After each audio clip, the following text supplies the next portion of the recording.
Why did Bob weep? The Holy Spirit just asked me this question again. Why did Bob weep? Bob wept because of this right here. He wept not because he no longer was Rastafari. Don't believe that lie. He was Rastafari. But he had half of the story. And then when he was baptized into the Ethiopian Orthodox Church, he gained that other half of the story. Right? And many of us who have tried it Rastafari based on the teachings, right, and the word that was being proclaimed. This is not 1970. This is one thing I want to say to brothers and sisters out there. A lot of folks talking about, the good old days. They're getting nostalgic, right, about a certain leg of the journey instead of growing up and going fully through, right, going fully through. Is that he recognized that fullness, right? He had half of the story. But that other half of the story, right, that for us it is to choose that which pleases our namesake. It's not about a lot of these accessories that folks talk about, whether having dreadlocks. We can show you that the early proclaimers, the first proclaimers, right, among the Afro-American, the Ephraimites, and the Judahites, the first proclaimers were non- or pre-dreadlock individuals. Some have postulated or speculated that the whole locks came into the equation because of the Mau Mau struggles that were going on at that particular time in Kenya. And that image of these resistance fighters, these patriots, right, with the dreadlocks against royal Babylon, right, against England and their continual attempts at white supremacy, right, had come up and utterly failed, and there's still so much that's coming out of even the whole Mau Mau struggle. One is to touch on the Mau Mau. They've been in the news recently, but that's where the locks, right, that's where this identification with locks came into it. Not saying that no other black man, locks is a very Afro-Shemitic, right, custom, and we can find something of the equivalency in many different cultures, some for similar reasons, some for diverse reasons. But do we turn here and there and steer everywhere? Right, as many of the secular Rastafari have done, because Christianity in it's whitewashed Western sense and the hypocrisy in which it has been ministered, right, or misadministered, has created a certain trauma where many throw that off. They don't want to have anything to do with Jesus or Jesus or Yeshua or yes. And there's many of y'all out there, and some out there just like that. You might receive it a little bit and say, yeah, Jesus is black, and so, but you're still not getting it, right? You say, well, Allah Selassie is God and King of Kings. Well, if that is what you profess, that His Majesty is God and King of Kings, why not do that which God saith to do?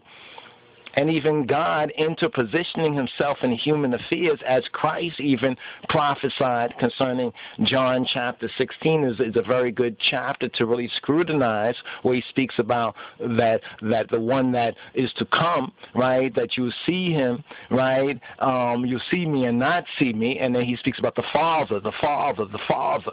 And then when we look at the testimony of MARLEY Haile Selassie, He's not speaking of Himself, but of the Son of Jesus Christ. When we actually look at his deed, right, through a clear eye spectacle, not a distorted Negro or byword or careless Ethiopian spectacle, we begin to see the clarity of the gospel. And this is why Brother Haile Selassie, this is why Bob Marley wept.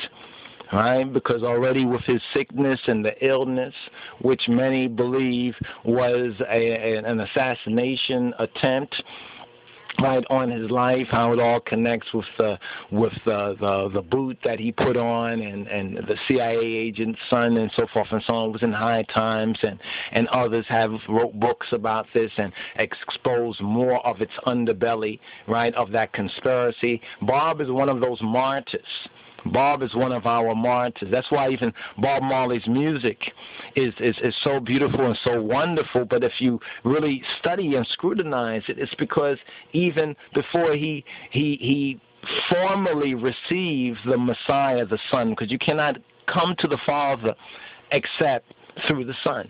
This is a principle of the kingdom of the King of Kings, and it's Christ, that no amount of philosophy, right? No amount of philosophy, no amount of sophistry, you can reason about. You see, some take Rastafari, right? On one level, it becomes a social. Some receive it as a social thing. Going out with the brethren, burning the herb, listening to music, the ital, the gals, the daughters, some of the outer aspects of it, the social aspect of it, of Rasta, right? And then others sometimes graduate from that social level, kind of grow up a little bit more, become politically aware, and get into a political or politikawi Rastafariawiness, Rastafari-ness. They get to that particular level right there.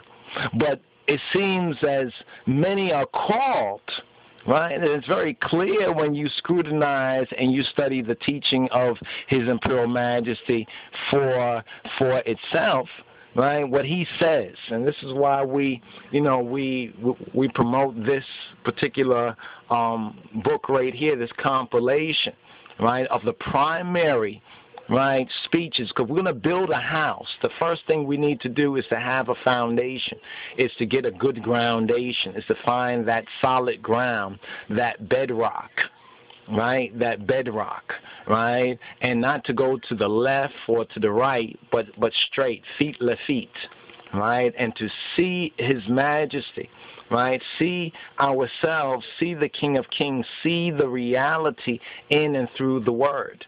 But the first thing is salvation.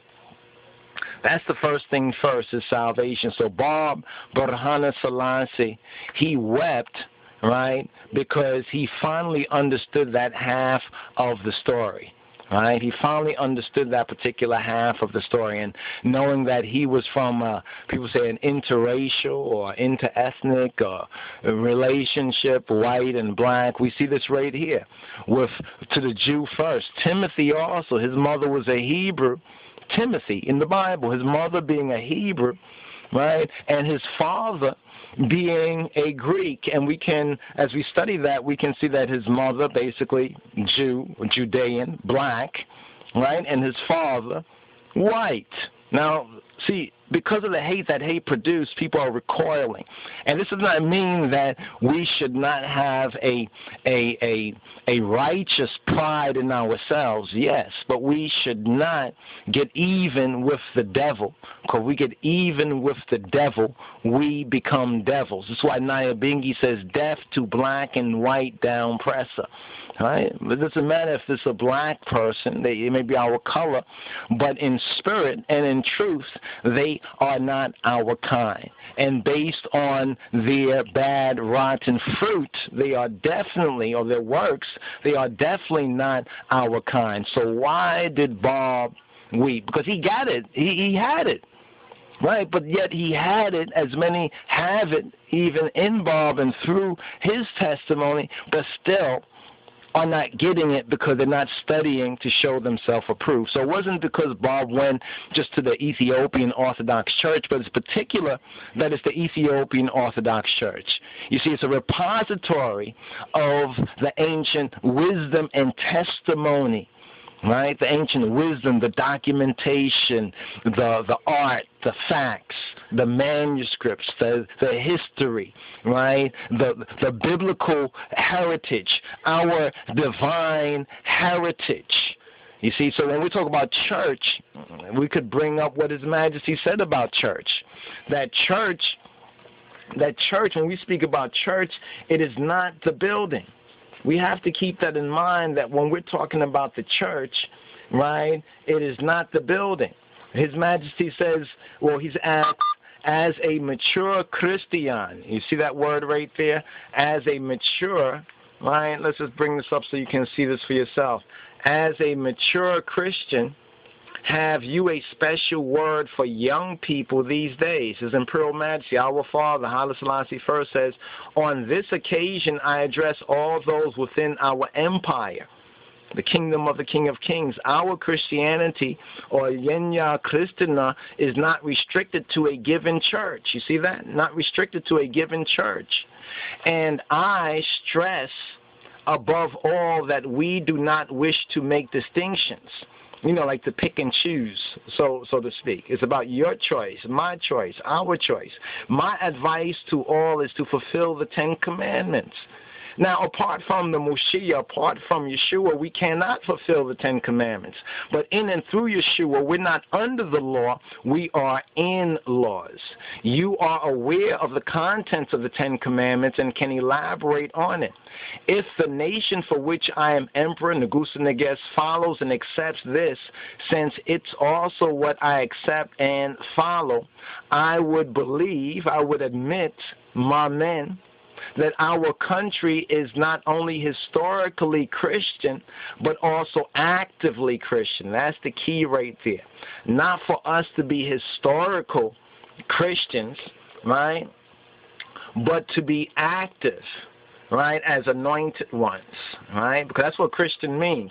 It means anointed ones, right, and the Romans and the Greeks, they did not make up Christianity. What they did was add in their own customs, and it was basically what happens in the corporate world. It was a hostile takeover, right? But why did Bob weep, right? Bob wept because now he had understood the half of the story.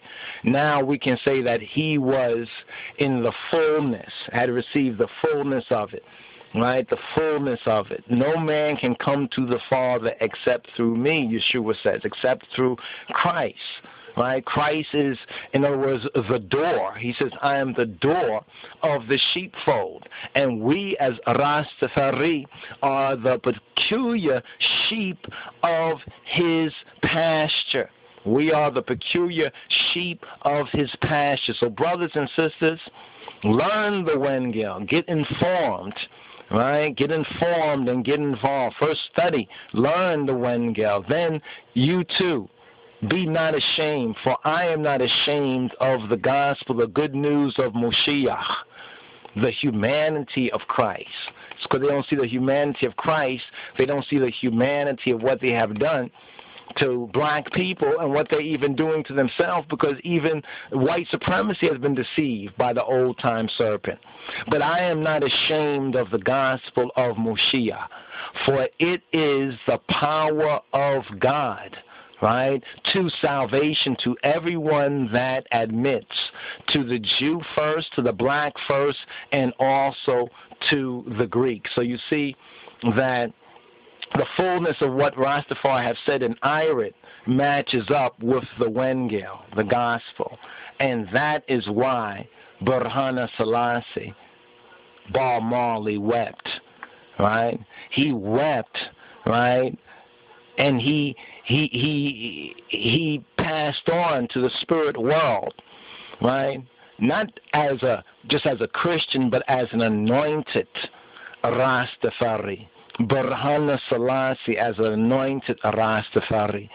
What the Holy Spirit shows me is that one reason why he wept, because he recognized that he did not have, with what was going on with him, the sickness, the illness, being that target, right, that major target of COINTELPRO, that he was not able, right, to bring it forward. And there were many Rastas of different persuasions, of ignorance, error, and envy, that were seeking to block him from testifying to that half of the story concerning Christ, bringing it together. You understand? The two sevens clash, right? That testimony of the Father of Haile Selassie, right and exact. But the testimony of Yeshua, the testimony of Jesus Christos, that is what was not full and complete, right? That's what was not full, and it became, his cup began to fill up and to run over when he finally accepted the church and the one whom His Majesty had sent, Abuna Yisahak, right, and was baptized, right, was baptized. Not just the baptism, it was the faith coupled, right, with the baptism. He who believes or amens and is baptized shall be saved, and he who does not believe or amen except as